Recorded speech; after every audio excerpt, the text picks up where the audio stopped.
안녕하세요. 진짜 세상에 이런 사람이 또 있을까요? 모든 게 다 전부 연기였습니다. 지금부터 제 사연을 들어주시고 현명한 조언 부탁드려요. 우리는 첫 만남부터 영화 같았습니다. 남편이란 놈을 처음 보게 된 날은 집 앞 카페 앞이었습니다. 우리 집 앞에는 카페 거리가 예쁘게 자리 잡고 있어서 주말이면 동네 친구들과 커피 한 잔을 하는 게 일상이었죠. 그날은 참 햇살이 예뻤던 걸로 기억됩니다. 허나 제 마음은 먹구름이 잔뜩 낀 날이기도 했습니다. 3년이나 사귄 남자친구와 이별을 한 다음 날이었거든요. 술을 먹으면 괜히 울면서 남자친구에게 전화라도 하게 될까봐 기운 좀 차리려고 일부러 대낮에 친구들을 만난 거죠. 커피 한 잔을 하면서 쿨한 척 수다 떨고 웃고 그러다가 잠깐 카페 밖에 있는 화장실을 다녀오려고 카페의 문을 연 순간 지금의 남편과 처음 마주치게 됐습니다. 선한 인상에 깨끗한 피부, 깔끔한 옷차림, 큰 키, 호감형의 귀티나는 남자였고 제가 화장실을 다녀올 때까지 그 자리에 서 있더군요. 그러더니만 저에게 조심스럽게 연락처를 물어봤습니다. 첫눈에 반했다면서요. 남자친구와 바로 전날 헤어져 이별 후유증을 떨치지 못했던 저는 남자친구가 있다고 거짓말을 하고 다시 카페 안으로 들어갔습니다. 어색하고 머쓱한 표정을 짓더니 그럼 알겠다고 하더니 카페 안에 주차돼 있던 고급차를 타고 어디론가 가더군요. 그 후로 그 남자는 제가 친구들을 집 앞 카페에서 만나는 날이면 카페 앞에서 서 있었습니다. 본인 마음 받아줄 때까지 언제나 서 있겠다고 하면서 말이에요. 그때까지는 정말 예전 남자친구에 대한 미련이 남아있는 상태라 누군가를 만나고 싶지 않았지만 제 친구들이 자꾸만 등을 떠밀었고 결국 될 대로 되라 시계의 마음으로 저녁 먹자는 남편의 제안을 받아들였습니다. 그리고 저녁이 되자 남편은 저희 집 앞으로 저를 데리러 왔었죠. 본인이 예약해둔 식당으로 이동하면서 남편은 본인의 출신 대학교에 대해서 자연스럽게 얘기를 꺼냈습니다. 서울대라고 하더군요. 그리고 아무리 있는 집이라고 해도 이렇게까지 자기 자랑을 하나 싶을 정도로 본인 자랑과 과시를 많이 하더군요. 그런데 뭐 정말 어려서부터 너무 그런 생활이 익숙하다면 본인한테 자랑이 아닐 수도 있겠다는 생각에 별로 신경 쓰지 않았습니다. 어차피 이런 식으로 하루 만나서 기분 전환하려는 목적이 다였고 그 사람을 2번 만날 생각도 없었으니까 그러려니 했죠. 그 사람은 본인이 한국은행에 다닌다고 말하면서 어떻게 회사에 입사하게 되었는지 신나게 말해주더라고요. 그날 하루 수다를 떨다가 집에 돌아와서 마무리 인사를 주고받았고 다시 연락할 거라는 생각은 안 했었는데 다음 날부터 매일매일 연락이 오더군요. 회사가 안 바쁜가 싶었는데 일하는 시간에도 끊임없이 카톡이 왔고 퇴근한 이후 집에 도착해서도 잠들기 전까지 계속해서 저에게 카톡을 보내며 대화를 하고 싶어 했습니다. 제가 어떤 남자를 좋아하는지, 이상형은 어떤 사람인지, 제 취향은 무엇인지, 어떤 데이트를 좋아하는지 계속해서 캐물었어요. 저는 왠지 귀찮더라고요. 아직 저는 남자친구에 대한 마음이 정리되지 않았던 게 제일 컸고 그래서 연락에 대한 답장을 성의 없이 하거나 안 하거나 했습니다. 그렇게 본인에게 관심 없어 하는 저에게 남편은 정말 끊임없이 연락을 했고 생각해보면 그 남자는 제가 좋아한다고 했던 이상형에 맞춰서 연애 기간 내내 다정하고 성실하고 자기 일에 열정적인 그런 남자인 척 참 열심히도 연기했었네요. 정식으로 만나자는 고백을 받고 며칠간 고민하다가 그래 만나보자 하고 남편의 손을 잡게 되었는데 정말이지 사랑받는 여자라는 느낌을 확실히 받을 수 있도록 남편은 저에게 잘했습니다. 주말 이틀 모두 다 저를 보러 와서 밤까지 알찬 데이트를 했고 시도 때도 없이 찾아오더라고요. 아무튼 그런 생활을 반복하면서도 제가 너무 무리하지 말라고 하면 얼굴 보고 너무 행복해서 본인이 좋아서 하는 거니까 걱정하지 말라고 그 사람은 그랬었죠. 그러던 중 하루는 카페에서 대화를 나누던 중 테이블 위에 놓았던 카드 지갑을 구경시켜주면서 민증까지 보여주었고 자연스럽게 민증에 쓰여진 주소지도 보게 되었어요. 저는 부동산에는 전혀 관심도 없고 무지했기 때문에 그냥 이 동네 사는구나 라고만 생각하고 봤는데 자기 입으로 본인 아파트 자랑을 얼마나 하던지 지금 몇십억 넘는 아파트다 뭐다 하는데 그때 당시에는 별로 관심이 없었습니다. 그냥 진짜 부자, 동네에 사는구나 라고 생각했죠. 또 하루는 시계를 풀어서 테이블 위에 올려놓고는 제가 묻지도 않았는데 시계를 열심히 보여주며 브랜드에 대해 설명했고 백화점에서 얼마를 주고 샀는지도 말해줬습니다. 아버지를 졸라서 샀고 백화점에서 할인해서 3천만 원 정도에 샀다고요. 그 이후로도 본인이 사는 곳에 대한 이야기를 귀에 박히게 말하더군요. 그리고 만나고 얼마 되지도 않은 시점부터 본인의 결혼관에 대해서 어필하더군요. 자기는 늦어도 2년 안에 결혼하고 싶으며 본인은 경제적으로도 정신적으로도 모두 준비가 되어 있으니 저만 괜찮다면 2년 안에 본인 부모님께 저를 소개시켜드리고 결혼을 진행하고 싶다고 했습니다. 저는 당황해서 어떻게 그렇게 빨리 확신을 갖고 결혼 얘기를 하냐며 그만하라고 말도 꺼내지 못하게 했습니다. 허다 그런 저를 끊임없이 안심시면서 정말 매일같이 결혼 얘기와 같이 사는 삶에 대해서 얘기하더군요. 거의 결혼을 세뇌당하는 느낌이었어요. 결혼 얘기를 할 때는 꼭 재력 이야기를 항상 덧붙이더군요. 나랑 결혼하면 돈 걱정은 안 하고 살 거야. 사모님 만들어줄게. 하고 싶은 거 다 말해. 아니다. 내가 그냥 카드를 줄게.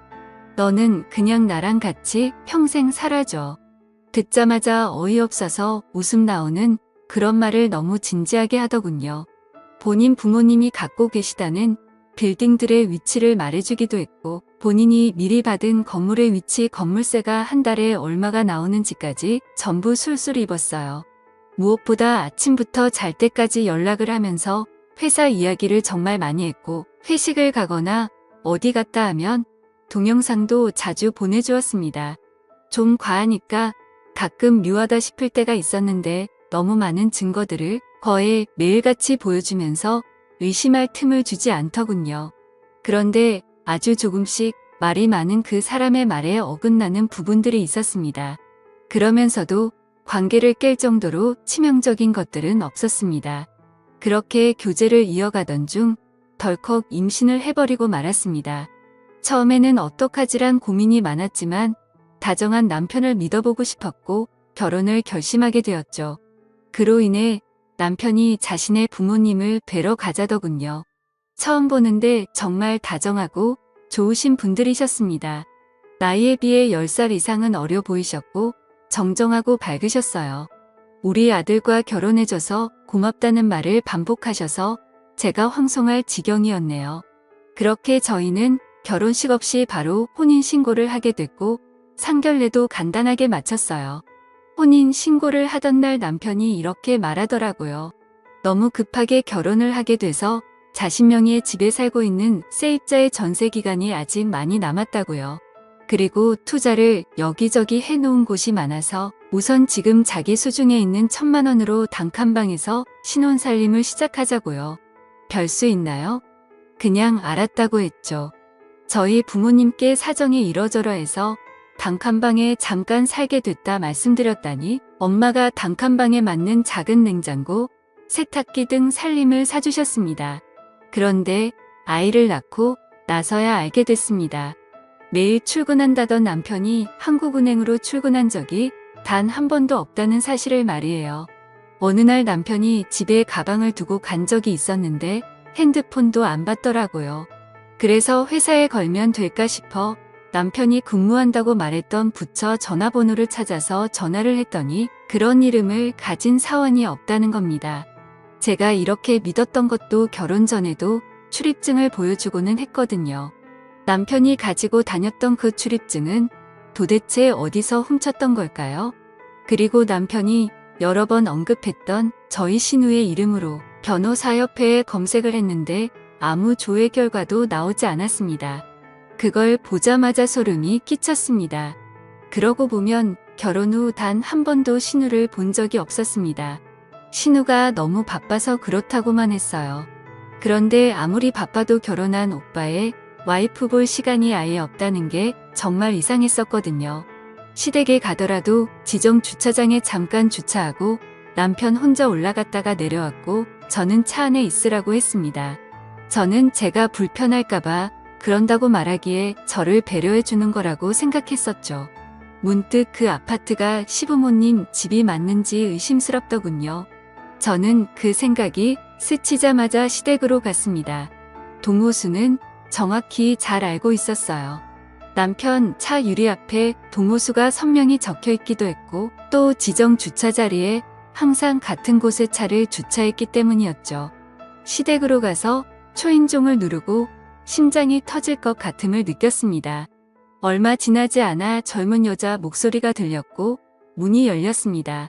여자를 따라 3살쯤 되어 보이는 남자아이 하나가 저를 아래에서 물끄러미 호기심 가득한 눈빛으로 올려보더라군요. 저는 혹시 여기에 두 노인분이 사시냐고 여쭈었습니다.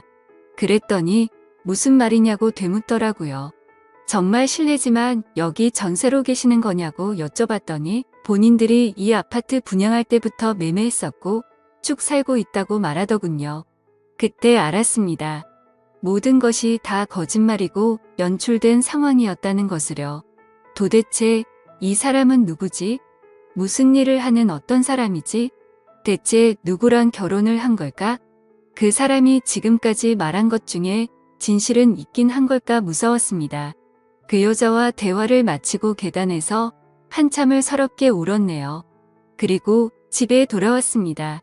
그런데 어찌된 일인지 남편이 집에 있더군요.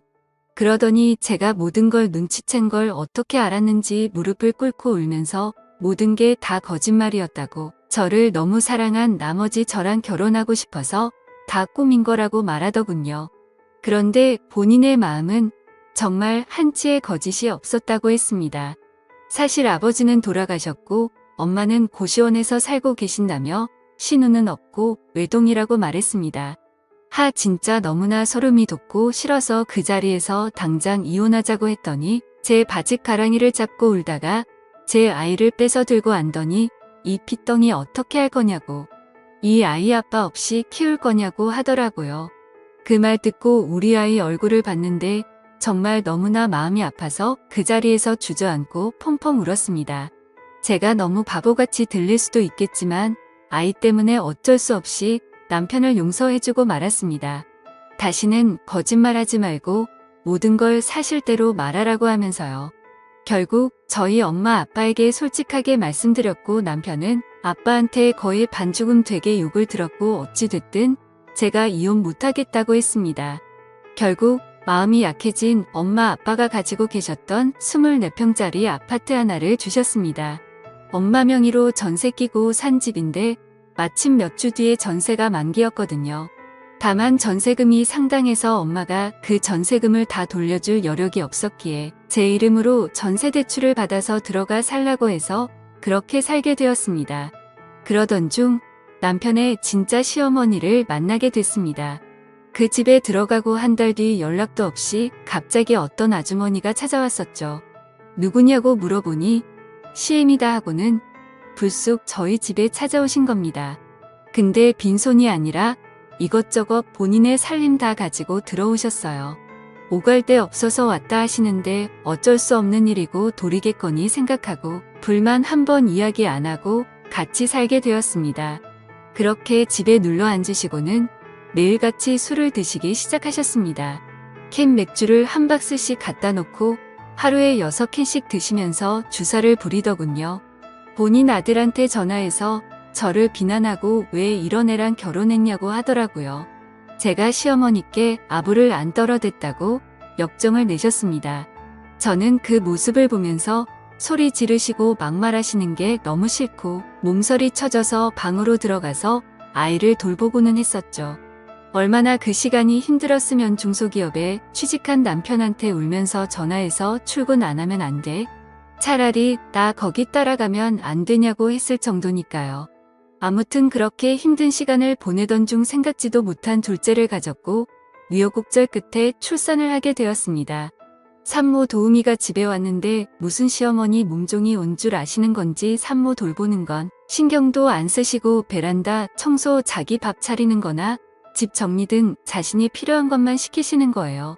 산모 도우미도 국가지원 바우치였는데 시어머니가 이게 맘에 안 든다 저게 맘에 안 든다고 하셔서 수도 없이 바뀌었어요.